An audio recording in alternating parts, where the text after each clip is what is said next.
4월 25일 3일밤 예배를 시작하겠습니다.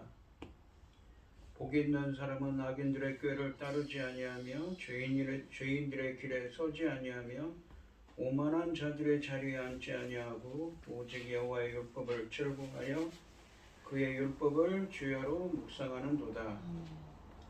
그는 시냇가에 심은 나무가 철을 따라 열매를 맺으며 그 잎사귀가 마르지 아니함 같으니 그가 하는 모든 일이 형통하리로다. 악인들은 그렇지 아니하며 오직 바람에 나는 겨와 같도다. 그러므로 악인들은 심판을 견디지 못하며 죄인들이 의인들의 모임에 들지 못하리로다.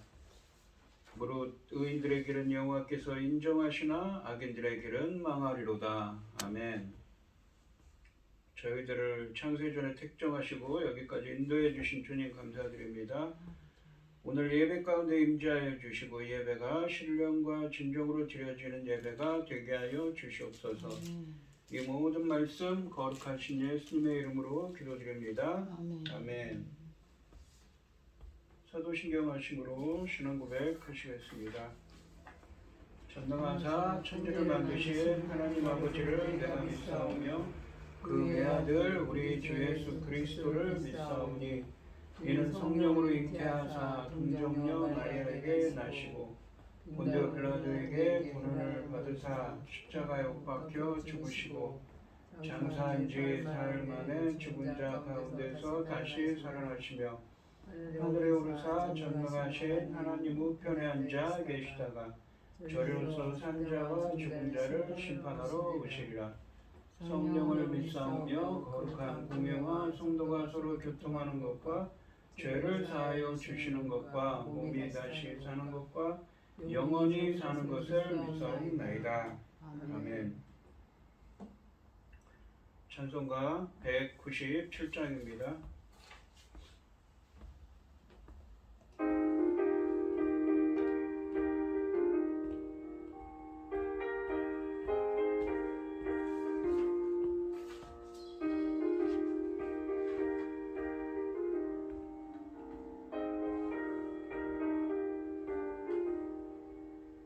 은혜가 풍성한 하나님을 믿는 자 한 사람 한 사람 어제도 오늘도 언제든지 괜찮고 보호해 주시네. 주여 성령의 은사를 오늘도 내려 주소서.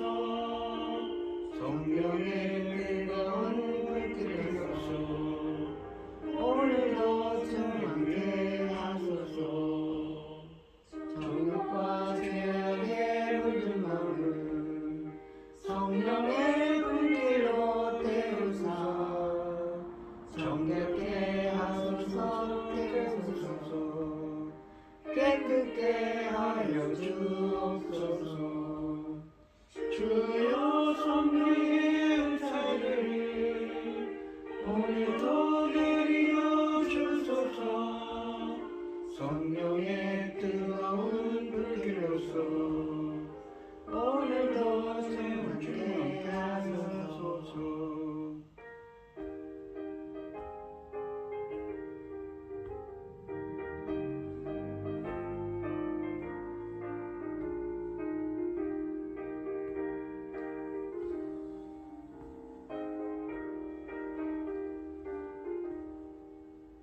희생의 제물로 돌아가신 어린 양 우리 주 예수여 구속의 은혜를 내리시사 오늘도 구원해 주소서.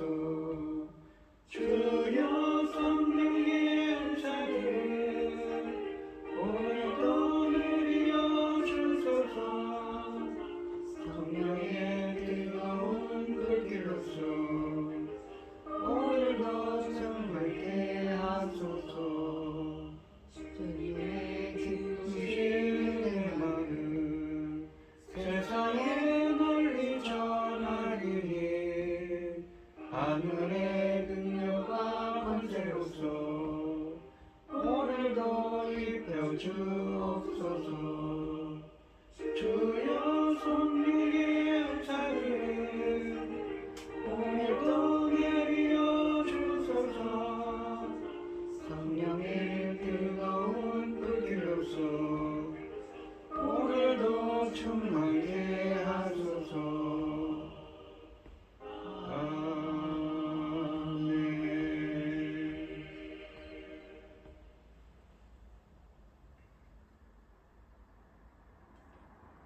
오늘 함께 하실 하나님의 말씀은 예레미야서 3장 11절로 18절까지 말씀입니다.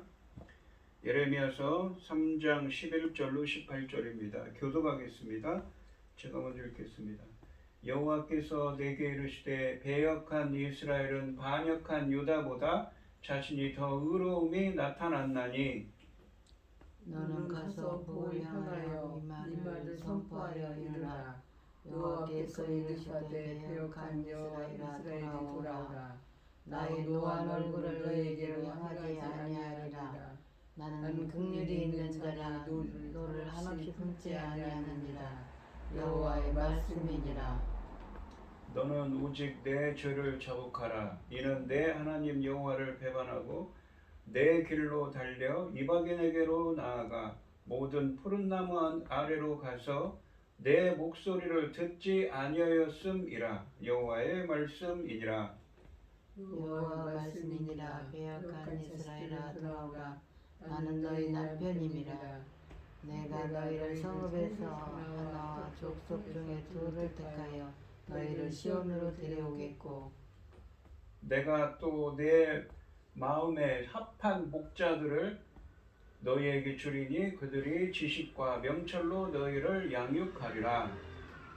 여호와의 말씀이니라. 너희가 땅에서 번성하여 많아질 때에는 사람들이 여호와 언약궤를 다시는 말하지 아니할 것이요 생각하지 아니할 것이요 기억하지 아니할 것이요 찾지 아니할 것이요 다시는 만들지 아니할 것이며 그때 예루살렘이 그들에게 여호와의 보좌라 일컬음이 되며 모든 백성이 그리로 모이리니 곧 여호와의 이름으로 말미암아 예루살렘에 모이고 다시는 그들의 악한 마음에 완악한 대로 그들이 행하지 아니할 것이며 그때 유다 족속이 이스라엘 족속과 동행하여 북에서부터 나와서 내가 너희 조상들에게 기업으로 준 땅에 그들이 함께 이르리라.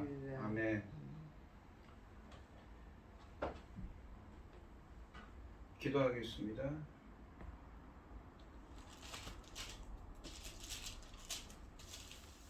온 땅이여 여호와께 즐거운 찬송을 부를지어다. 기쁨으로 여호와를 섬기며 노래하면서 그 앞에 나갈지어다. 여호와가 우리 하나님이신 줄 너희는 알지어다. 그는 우리를 지으시니 우리는 그의 것이니 그의 백성이요 그의 기르는 양이로다. 감사함으로 그 문에 들어가며 찬송함으로 그 궁정에 들어가서 그에게 감사하며 그 이름을 송축할지어다. 여호와는 선하시니 그의 인자하심이 영원하고 그 성실함이 대대 이르리로다. 아멘. 아멘. 천지 만물을 지으신 전능하신 하나님 아버지, 하나님만을 섬기고 하나님만을 바라고 오직 하나님께만 우리가 이렇게 간구하고 있습니다. 아버지 하나님, 저 세상 저편에 무슨 일이 일어나고 있습니까? 지금 어마어마한 일들이 일어나고 있지 않습니까? 그럼에도 불구하고 어찌 되든 우리는 오직 하나님만 바라고 하나님만 붙잡고 기도하며 오직 하나님만을 위해서 또 하나님께 원하시는 기뻐하시는 이민족 될 수 있도록 열심으로 달려가기를 원합니다. 도와주시옵소서. 불쌍히 여겨 주시옵소서. 대한민국 이 자그만 나라 세계 지도를 펼쳐놓고 봤을 때 아버지 하나님 얼마나 작습니까? 그럼에도 불구하고 우리는 하나님만 바라고 오직 주님 뜻대로만 살아갈 것이니 이 나라 지켜주시옵소서. 이 지구촌상에서 만천하에 증거될 수 있는 이 대한민국이 될 수 있게 도와주시옵소서. 아멘. 전능하신 하나님 아버지, 저희는 어리석습니다. 보잘것없습니다. 그럼에도 불구하고 아버지께서 붙잡아 주셔서 이만큼 달려왔고 이만큼 성장하였습니다. 앞으로도 어떤 일이 일어날지 모릅니다. 저 북에서 무슨 계략을 꾸미고 있는지, 또 다른 민족들이 우리를 어떻게 하려는지, 하나님께서 지켜주시면 반드시 우리는 바로 서서 하나님만 바라고 열심히 달려갈 것입니다. 도와주시옵소서. 대한민국을 지켜주시옵소서. 모든 전쟁으로부터 아버지 하나님, 지금 저쪽 전쟁이 어떤 전쟁이 일어나고 있습니까? 지금 어린아이들이 얼마나 많은 어린아이들이 죽어가고 있고, 아버지 하나님 도와주시옵소서. 이 나라에, 이 땅에는 결단코 그런 일이 일어나지 않도록 도와주시옵기를 간절히 소원합니다. 전능하신 하나님 아버지, 지금은 중대한 시대, 열매 거둘 중대한 시대입니다. 아버지 하나님 도와주시옵소서. 하나님 기뻐하신 열매들이 넉넉히 나올 수 있도록 아버지 하나님, 당신이 사랑하는 종 단에 세우셨으니 이 말씀으로 아버지께서 기뻐 받으실 열매들이 정확히 넉넉히 나올 수 있기를 간절히 소원하옵고, 이 모든 말씀 억만 죄악 가운데에서 우리를 구원하여 주신 예수 그리스도 이름으로 기도드리옵나이다. 아멘. 오늘 본문 말씀의 제목은 배역한 이스라엘아 돌아오라입니다. 이 지난 시간에 3장 6절부터 10절까지 말씀에서 하나님은 이스라엘이 우상을 숭배하다가 결국에는 하나님께로 돌아올 것이라고 했지만 그들은 돌아오지 않았고 결국 멸망을 당했다고 말씀하십니다. 바로 북이스라엘에 대한 이야기였죠. 이 모든 것을 목격한 유다 백성들, 그러니까 남쪽에 있는 남유다지요, 교훈을 얻지 못하고 돌아오는 흉내만 낼 뿐 전심으로, 그러니까 온 마음으로 여호와께로 돌아오지 않고 있다고 말씀하십니다. 위선적인 회개와 기도로는 절대 하나님의 용서와 자비를 기대할 수 없다는 사실을 깨달아야 하며, 지은 죄에 대해 전심으로 괴로워하는 회개와 그 회개에 합당한 열매가 삶에서 동반되어야 한다고 말씀하셨습니다. 오늘 본문 말씀에서는 이 심판을 받고 쫓겨난 북이스라엘과 유다에게 돌아오라고 말씀하십니다. 그러니까 이 오늘 본문에서는 유다가 이 예레미야 선지자가 이 사역하던 시대에는 멸망하기 전이거든요. 그러니까 미래 이야기를 하고 있는 것입니다. 하나님은 등을 돌린 아내를 포기하지 않는 남편의 모습과 자녀를 치료하기를 원하는 아버지의 모습으로 회복을 약속하고 계십니다. 그러니 돌아오라고 하시는 것이지요. 11절부터 13절까지 말씀에서는 회개를 촉구하는 선포가 계속되고 있습니다. 11절 말씀해 보시면 여호와께서 내게 이르시되 배역한 이스라엘은 반역한 유다보다 자신이 더 의로움이 나타났나니, 여기 보시면 배역한 이스라엘은 북이스라엘을 의미합니다. 배역한, 반역한 이 단어들은 동의어입니다. 이 같은 의미를 담고 있는 단어들이지요. 그럼에도 불구하고 하나님은 배역한 이스라엘이 반역한 유다보다 더 의롭다는 것을 보여주었다고 말씀하십니다. 에스겔서 16장 44절로 52절 말씀에서도 북이스라엘과 유다를 자매로 표현하면서 유다의 죄가 북이스라엘을 상대적으로 의롭게 했다고 말씀하고 계십니다. 에스겔서 16장 51절 말씀해 보시면 사마리아가 누구냐면 북이스라엘을 의미하는 거죠. 북이스라엘의 수도가 사마리아입니다. 사마리아는 내 죄의 절반도 범하지 아니하였느니라. 그러니까 유다의 죄의 절반도 범하지 않았다는 것이지요. 네가 그들보다 가증한 일을 심히 행하였으므로 너의 모든 가증한 행위로 내 형과 아우를 의롭게 하였느니라 라고 말씀하십니다. 여기 보시면 형과 아우가 나오는데 형은 누구입니까? 바로 북이스라엘 사마리아를 의미하고 아우는 소돔을 의미하는 말입니다. 유다가 북이스라엘의 모든 것을 지켜보고도 교훈을 얻지 못하고 우상 숭배를 멈추지 못한 것 또한 북이스라엘이 선택적으로 더 의롭다고 말할 수 있게 하는 것입니다. 시간적으로 볼 때 어떻습니까? 이 예레미야 선지자가 예언하기 약 100여 년 전에 이 북이스라엘이 아수르의 멸망을 당했습니다. 따라서 북이스라엘이 더 악할 것이라고 단정할 수 있었지만 주님은 간교한 유다와 비교했을 때 북이스라엘이 오히려 더 의롭다고 말씀하고 계십니다. 유다의 미래가 결코 밝지 않다는 사실을 예고하고 있습니다. 12절 말씀해 보시면 너는 가서 북을 향하여, 그러니까 북쪽이라는 것은 북이스라엘을 의미하는 거죠. 지금은 어디 있습니까? 이 아수르에 멸망당한 북이스라엘이 있죠. 북을 향하여 이 말을 선포하여 이르라. 여호와께서 이르시되 배역한 이스라엘아 돌아오라. 나의 노한 얼굴을 너희에게로 향하지 아니하리라. 나는 긍휼이 있는 자라. 노를 한없이 품지 아니하느니라. 여호와의 말씀이니라 라고 되어 있습니다.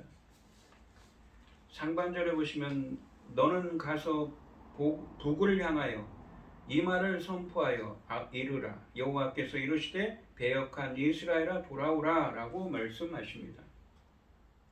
11절 말씀에서 하나님은 북이스라엘이 상대적으로 유다보다 의롭다고 말씀하셨습니다.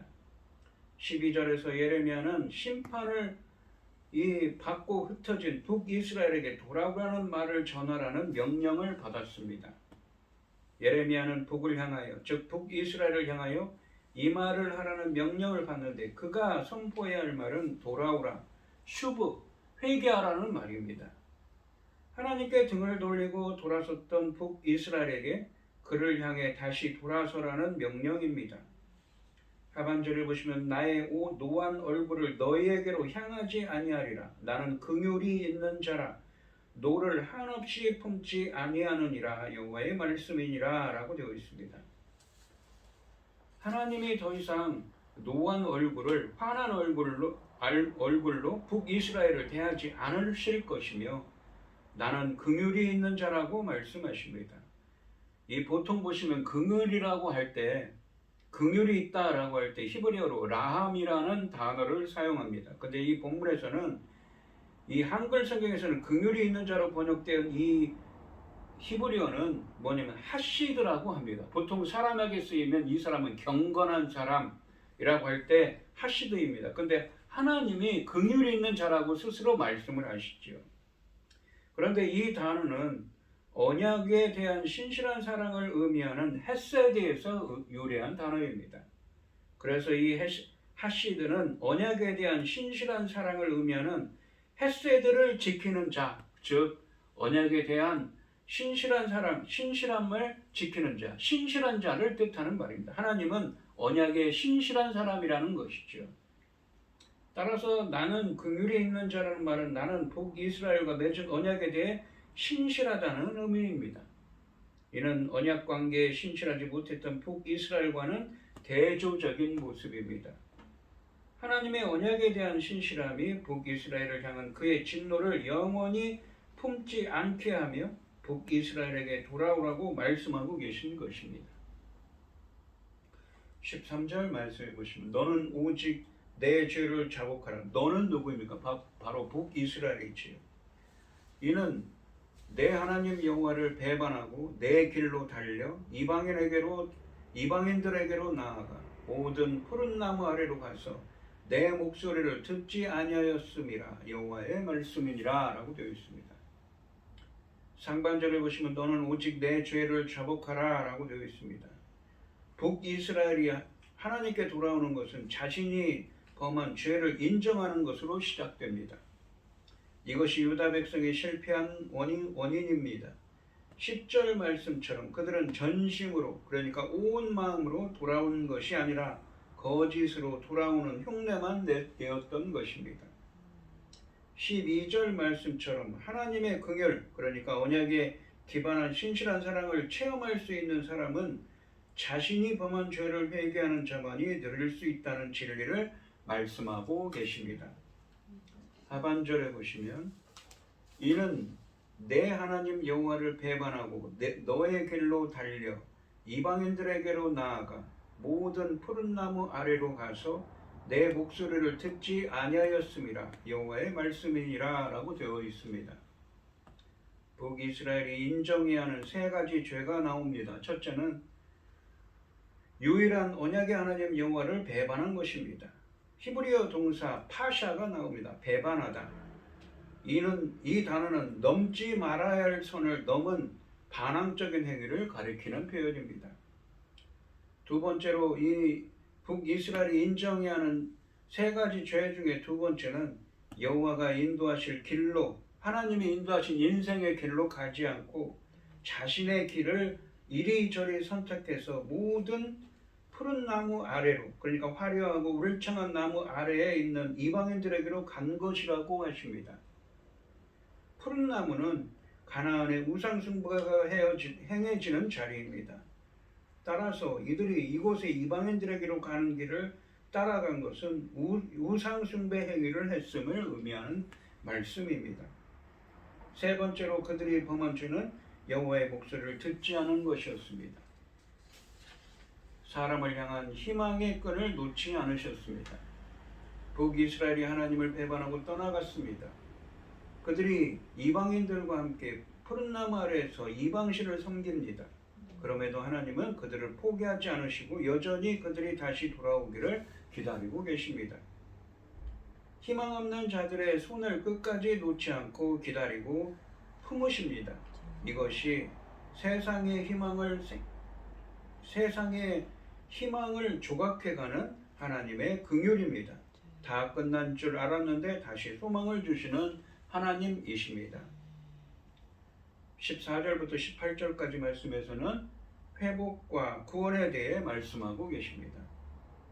14절 말씀해 보시면 여호와의 말씀이니라 배역한 자식들아 돌아오라 나는 너희 남편임이라 내가 너희를 성읍에서 하나와 족속 중에서 둘을 택하여, 여기서 하나와 둘은 뭐냐면 숫자를 의미합니다. 하나와 족속 중에서 둘을 택하여 너희를 시온으로 데려오겠고 라고 되어 있습니다. 상반절에 보시면 여호와의 말씀이니라 배역한 자식들아 돌아오라 나는 너희 남편임이라 라고 되어 있습니다.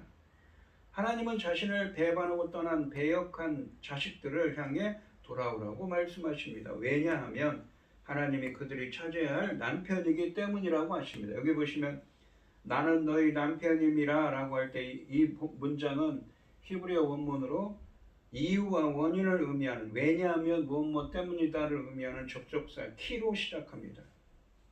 언약 백성이 언약 관계를 거부하고 이방신을 찾아갔지만 하나님은 그들을 여전히 자식들, 아들들이라고 부르시면서 그들에 대한 그의 애정을 드러내고 계십니다. 본문에서 배역한 자식들이라고 되어 있는데 이들은 본문에서 북이스라엘과 유다의 남은 자들을 가리키는 표현입니다. 왜냐하면 18절 말씀에 가시면 그때의 유다 족속이 이스라엘 족속과 동행하여 북으로부터, 그러니까 바벨론으로부터 나와서 약속의 땅 시온으로 돌아오게 될 것이라고 말씀하기 때문입니다. 흥미로운 것은 그들이 하나님에게로 돌아와야 할 이유입니다. 하나님이 남편이기 때문에 돌아오라고 말씀하고 계십니다. 그러니까 13절까지는 북이스라엘에게 하는 말씀이었다면 이 14절부터 18절까지는 누구에게 하는 말씀입니까? 북이스라엘과 유다에게 모두 하는 말씀이지요. 여기서 남편으로 번역된 히브리어 단어는 무엇이냐면 바알입니다. 우리가 당시에 그 가나안 민족들이 섬겼던 그 풍요의 신이 바로 바알이었는데 바알과 똑같은 말입니다. 우상인 바알과 동일한 말입니다. 나는 너희 남편임이라로 번역된 이 히브리어 문장은 직역하면 내가 너에게 바알이다의 의미입니다. 바알로 번역된 이 히브리어는 주인, 남편 또는 가나안의 풍요의 신 바알을 의미합니다. 이런 문자적인 기교를 통해서 이스라엘의 남편은 바알이 아니라 하나님임을 드러내고 있는 것이지요. 또한 남편으로서의 하나님을 언급함으로써 이스라엘이 하나님께 돌아올 때 신랑과 신부로서 다시 맺게 될 새로운 언약, 그러니까 새 언약을 예고하고 있습니다. 다시 남편과 아내로서 다시 돌아오라고 하죠. 그러니까 이 신약 성경에 보시면 에베소서 5장 32절부터 말씀 보시면 예수님께서 교회는 신부고 예수님은 신랑이라고 표현하지 않습니까? 바로 그런 것이지요. 하반절에 보시면 내가 너희를 성읍에서 하나와 족속 중에서 둘을 택하여 너희를 시온으로 데려오겠고 라고 말씀하십니다. 떠나간 유다가 돌아오길 바라는 남편의 모습으로 하나님은 자신의 백성을 다시 데려와서 돌볼 것을 약속하십니다. 그러나 쫓겨난 백성 모두는 아닙니다. 하나님께 돌아온 이들에게 하나님이 약속하시는 첫 번째 회복은 남은 자들이 시온으로 돌아오게 되는 것입니다. 이 미래의 회복의 때 여호와 하나님이 그의 백성들, 그러니까 남은 자들을 모아들이는 방식이 독특합니다. 주님은 각 성읍에서 한 명씩, 그리고 각 족속, 각 가문마다 2명씩이라는 독특한 표현을 쓰고 있습니다. 말씀의 초점은 수에 많고 적음에 있지 않고 모든 도시와 모든 족속 중에서 남은 자들이 시온으로 돌아오게 될 것이라고 말씀하고 계신 것입니다. 이 시온은 어디입니까? 이 궁극적으로는 시온은 예루살렘을 의미하지만 궁극적으로는 이 오늘날 하나님 나라를 의미하는 것이지요. 자신들의 죄를 인정하고 돌아오기를 결정한 남은 자들이 그 대상이 됩니다. 회복을 누리게 되는 것은 전적으로 하나님의 사역이고 은혜입니다. 그런데 이 사역과 은혜에 참여할 수 있는 이들은 죄를 인정하고 그에게 돌아오는 이들입니다. 그리고 시온으로 데려오신다고 하십니다. 이 회복은 약속의 땅에서의 이 추방을 되돌려 놓는 것입니다. 그러니까 다시 약속의 땅으로 그 땅을 유업을 이 시온으로 돌아오게 하시는, 시온이 바로 하나님의 하나님의 무엇인가, 하나님 나라를, 하나님의 그 상속물, 상속 재산을 상속하게 한다는 것이죠. 어떤 의미입니까? 바로 천국을 상속하게 한다는 의미를 담고 있는 것이지요. 그러니까 이 본문이 불과 그냥 당시 시대상만 이야기하는 것이 아니라 오늘날로 따지면 미래에 있을 예수 그리스도를 통한 새로운 출애굽을 통해서 하나님 나라에 들어가게 하신다는 의미를 담고 있습니다. 15절 말씀해 보시면 내가 또 내 마음에 합한 목자들을 너희에게 주리니 그들이 지식과 명철로 너희를 양육하리라 라고 되어 있습니다. 내 마음에 합한이라고 되어 있는 이 번역한 히브리어는 내 마음과 같은 이라는 말씀입니다. 하나님께 돌아온 이들에게 하나님이 약속하시는 두 번째 회복은 하나님의 마음에 합한 목자를 지도자들로 세워 돌아온 자들을 지식과 명철로 돌보게 하시는 것이라고 말씀하십니다. 이 회복은 지도자들의 실패를 역전시킵니다. 언약 백성의 실패는 예레미야서 2장 8절 말씀처럼 지도자들의 실패와 타락이 뿌리 깊게 자리를 차지하고 있습니다. 그들은 하나님의 마음이 아닌 자신들의 욕구와 유익을 따랐을 뿐만 아니라 이방신의 마음에 맞게 행했습니다. 하지만 회복의 때가 되면 하나님이 그의 마음에 합한, 그러니까 그의 마음과 같은 지도자들을 세워 그들이 지식과 명철로 목자가 양을 돌보듯 돌아온 백성을 돌보게 하실 것이라고 말씀하십니다. 우리가 성경에 있는 그 지도자들 중 누구입니까? 바로 느헤미야나 에스라 같은 사람들이지요. 지식으로 번역된 이 히브리어 대안은 이 알다를 의미하는 히브리어 야다에서 유래했습니다. 예레미야서 9장 24절에서 하나님을 안다는 것은 하나님의 성품인 인애와 공의와 정의를 알고 그것을 실천하는 것을 의미합니다. 그러니까 그냥 말로만 하는 지식이 아닌 거죠. 그냥 하나님을 안다는 것은 무엇입니까? 이 바로 하나님 말씀, 공의와 정의를 행한다는, 실천한다는 의미를 담고 있습니다. 이런 점에서 지도자들이 하나님에 대한 정확한 지식을 가지고 백성을 인애와 공의와 정의를 행하는 자로 양육하게 될 것을 말씀하고 계신 것입니다. 이 16절과 17절 말씀해 보시면 여호와의 말씀이니라 여호와가 이 땅에서 번성하여 많아질 때에는 너희가 이 땅에서 번성하여 많아질 때에는 사람들의 여호와의 언약궤를 다시는 말하지 아니할 것이요 생각하지 아니할 것이요 기억하지 아니할 것이요 찾지 아니할 것이요 다시는 만들지 아니할 것이며 그때 예루살렘이 그들에게 하나님의 여호와의 보좌라 일컬음이 되며 모든 백성이 그리로 모이리니 곧 여호와의 이름으로 말미암아 예루살렘에 모이고 다시는 그들의 악한 마음에 완악한 대로 그들이 행하지 아니할 것이라 라고 말씀하십니다. 하나님께 돌아온 이들에게 하나님이 약속하시는 세 번째 회복은 16절과 17절 상반절에 보시면 나옵니다. 여호와의 다시 한번 16절과 17절 상반절까지 읽어보면 여호와의 말씀이니라 너희가 이 땅에서 번성하여 많아질 때에는 사람들이 여호와의 언약궤를 다시는 말하지 아니할 것이요 생각하지 아니할 것이요 기억하지 아니할 것이요 찾지 아니할 것이요 다시는 만들지 아니할 것이며 언약궤는 하나님의 임재를 상징하는 건데 더 이상 만들지도 않고 생각지도 않을 거랍니다. 그때 예루살렘이 그들에게 여호와의 보좌라 일컬음이 되고 예루살렘이 하나님의 보좌라 일컬음이 된다고 합니다. 언약궤가 이 형상이 뭐냐면 언약궤 위에 두 마리의 그룹들 하나님을 따르는 천사들이 날개를 펴고 이렇게 이 무엇인가 떠받치고 있는 형상이 되어 있습니다. 무엇을 떠받치고 있습니까? 바로 하나님의 보좌지요. 그래서 하나님의 임재를 상징한다고 되어 있습니다. 그래서 지성소에 있는 물건이죠. 근데 더 이상 필요가 없는 거죠. 왜? 하나님이 예루살렘과 하나님의 백성들과 함께 할 것이기 때문입니다.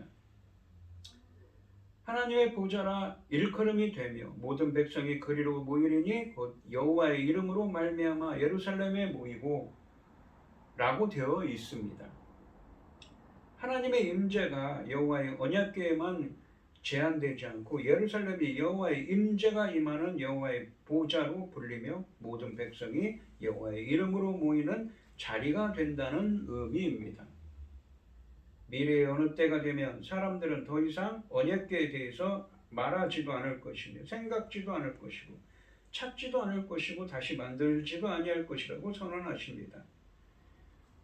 그날이 언제인지를 함구하고 있으나 새로운 변화를 예고하고 있는 것은 분명합니다. 언약궤는 지성소 안에 놓였던 거룩한 성물로서 하나님의 임재를 상징합니다. 그런데 이 언약궤가 사라져도 문제될 것이 없다고 말씀하십니다. 아래 미래의 새 언약이 체결되면 예루살렘이 여호와의 보좌가 될 것입니다. 이 말뜻은 언약궤의 기능과 그 의미를 부정한다는 말이 아니라 앞으로 이런 어떤 때가 이르면 하나님께서 친히 그의 백성들 가운데 거하실 것이기 때문에 이러한 상징들이 없이도 문제될 것이 없다는 말씀입니다. 본문에서 열방들이 시온을 향해 찾아올 것이라고 예고하고 있습니다. 여기 보시면 모든 백성이 그리로 모이리니 어디로? 예루살렘으로. 모든 백성은 열방을 의미하지요. 미래에 성취될 사건이 아니라 종말론적 선포로 이해할 수가 있습니다. 즉 하나님 나라에 회개한 열방의 남은 자들이 들어가게 될 것이라는 말씀입니다. 그러니까 이사야서를 보면서도 이야기했지만 단지 그 시대만 이야기하는 것이 아니라 오늘날의 신약 시대까지 예언하고 있는 것이죠. 내다보고 있습니다. 하지만 열방 중에 여호와의 이름으로 모이는 이들로 그 대상이 제한됩니다.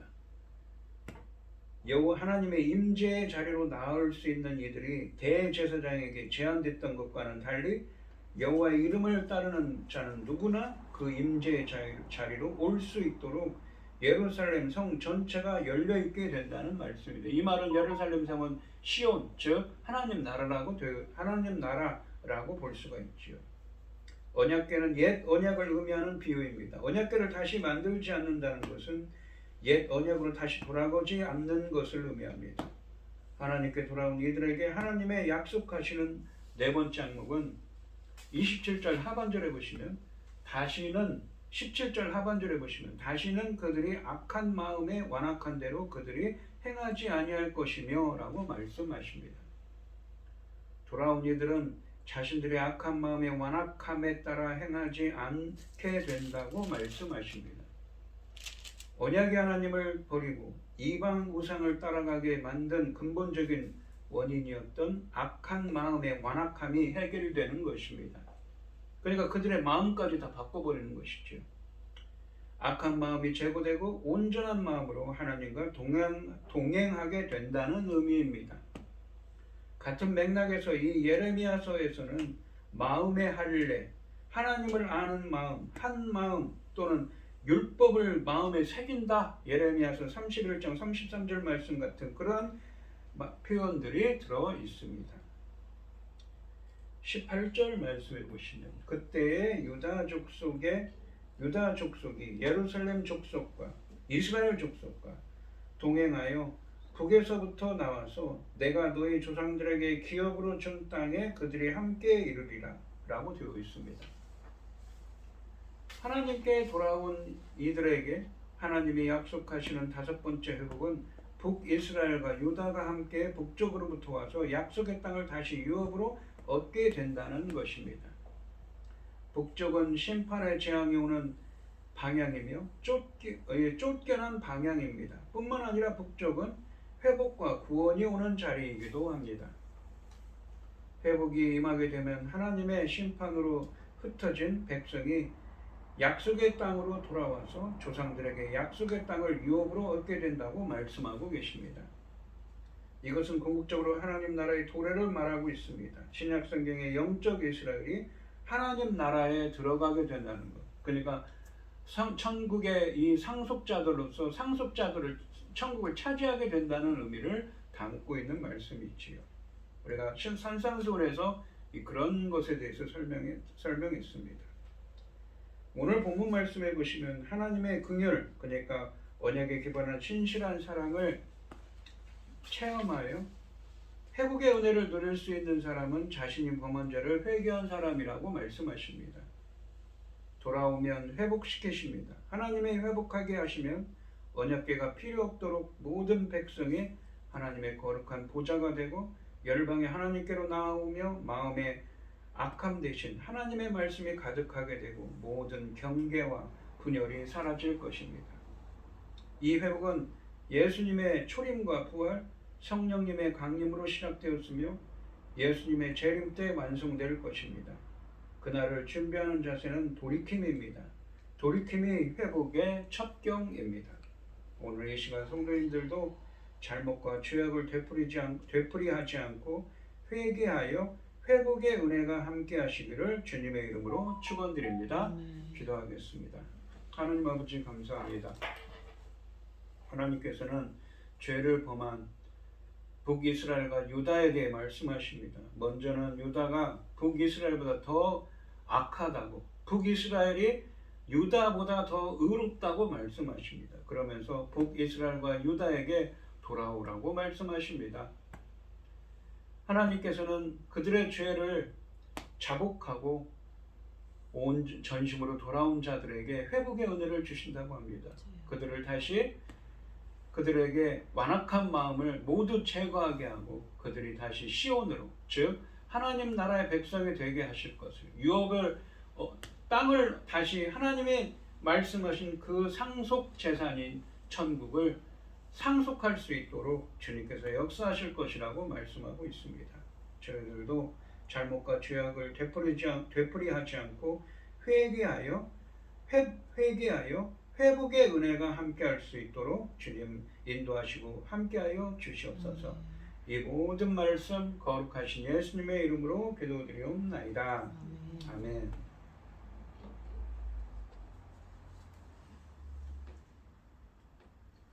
찬송가 290장입니다.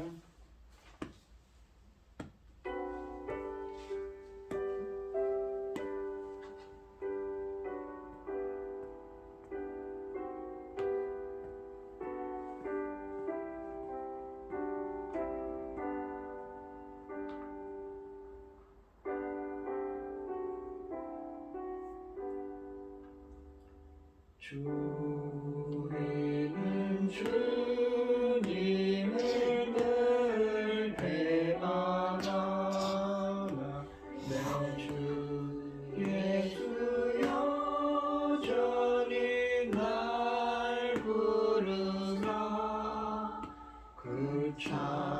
참되신 사랑을 베푸시나니 내 형제여 주님을 곧 따르라. 주 널 위해 비네 주 널 위해 비네 주 널 위해 비네 항상 비시네 주께서 풍성한 은혜를 내려 내 영혼이 나날이 복받으니 주 예수를 너희도 구주로 섬겨 곧 따르면 풍성한 복 받겠네. 주 널 위해 비네 주 널 위해 비네 주 널 위해 비네 항상 비시네.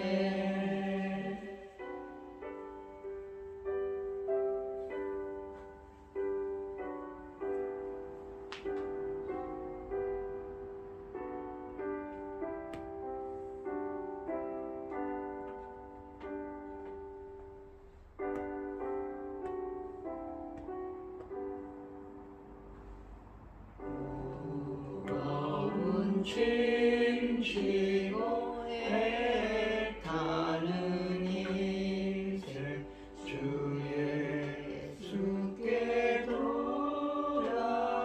돌아오고 쉬어라. 내 주 예수. 왜 그래?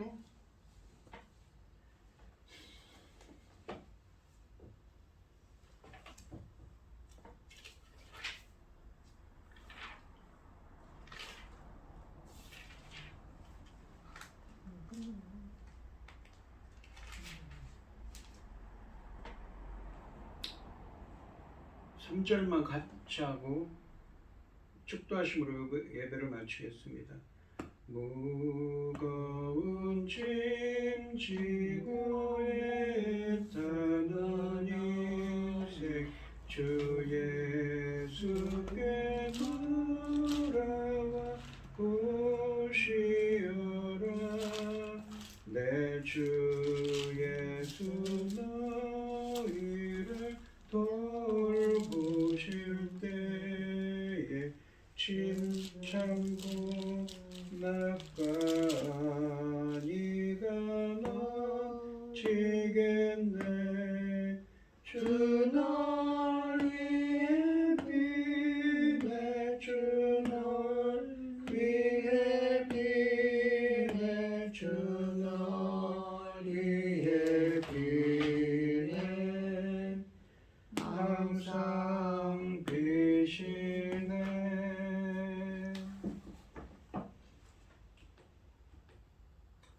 이제는 주 예수 그리스도의 은혜와 아버지 하나님의 극진하신 사랑과 성령의 교통하심이 성도들 머리머리 위에 이제로부터 영원히 함께 있을지어다. 아멘. 아멘.